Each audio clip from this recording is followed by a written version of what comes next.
Alright, so this is for all you kids who decided or could not go on a field trip. Coach K said you have to have something to do, so you're going to do ixle10. And it's solving systems, which is what we did in class Tuesday. Some of these I'll be able to type out. This one's not too bad. Some of them get too long. I'll need to switch over to pencil. So you will have to see my left hand at some point in time. Alright, this one's pretty easy. I mean, they've already given you the x value. It's -2. So if you have the x value, you just plug it in.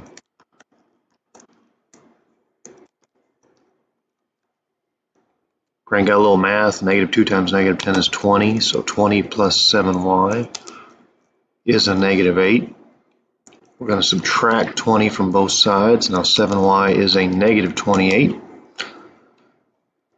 And you divide by 7, and y is a -4. So my ordered pair is going to be -2, -4. That's what I'm going to type in. And hopefully I'm right. It'd be pretty embarrassing if I wasn't, wouldn't it?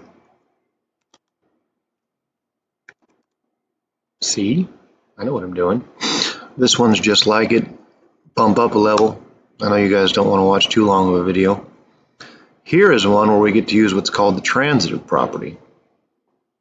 Transitive property says if two things are equal to the same thing, then they are equal to each other. I'll write that out on words because a lot of you guys listen to stuff that's muted.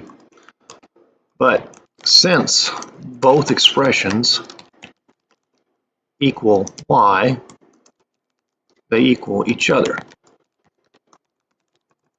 So that's the deal. Set them equal to each other.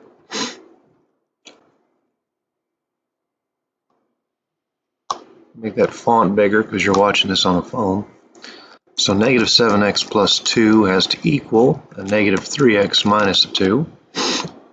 You can shift your x's however you want. If you shift your x's left, that 3x is going to become positive, and if you shift your x's left, you're going to shift your numbers right.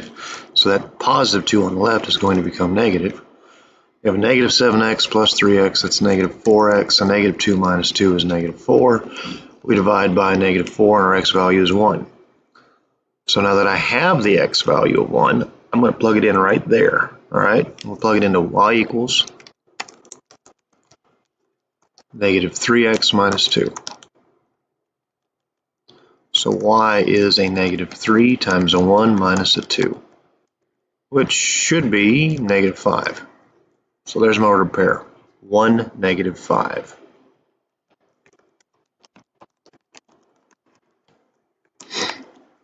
So that's easy, 1, -5.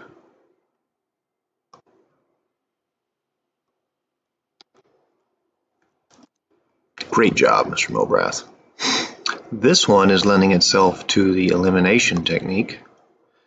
And I noticed that the coefficients of x already match. So I'm just going to do some simple addition. I'll be done with it. That's what I noticed.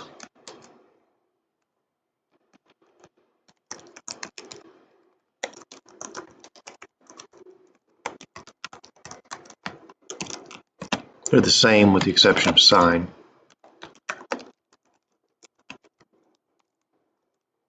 So just add them. So if you add those two together, a -6x plus 6x is 0x. A -6y plus 8y is a +2y. And a -6 plus a -6 is -12. Well, no x is 0, so 2y is equal to a -12. And this gives me a y value equal to a -6. So I have y now. Go back and plug it in. 6x, I'm going over the second equation, plus 8 -6's is -6. 6x minus 48 is -6. I'm going to add 48 to both sides. That'll give me, what, 42?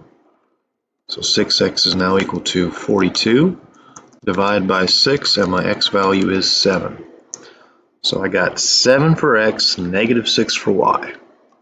I'm pretty sure on IXL you're not going to run into any problems that give you fractions, but we'll find out. That one's pretty easy. They gave you y. You should know what to do with that.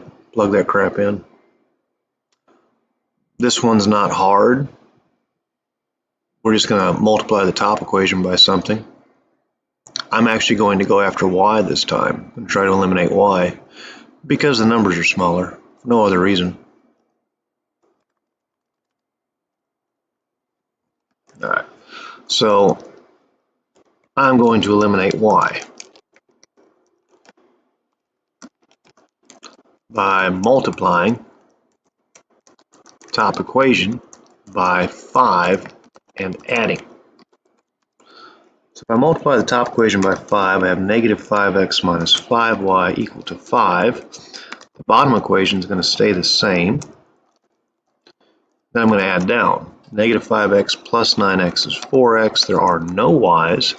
5 plus 15 is 20, and I have an x value equal to 5. I'm going to take that x value, I'm going to plug it in right there. I'm looking at the equation, it says x minus y is 1. Sorry, it says negative x minus y is 1. So plug that 5 in, negative 5 minus y is 1. I'm going to add 5 to both sides. Negative y is 6. Divide through by my negative, and my y value is negative 6.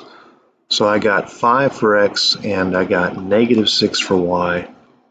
See if I'm right. Should be. Awesome. Bump this up a level. It actually didn't get that much more difficult. It really didn't.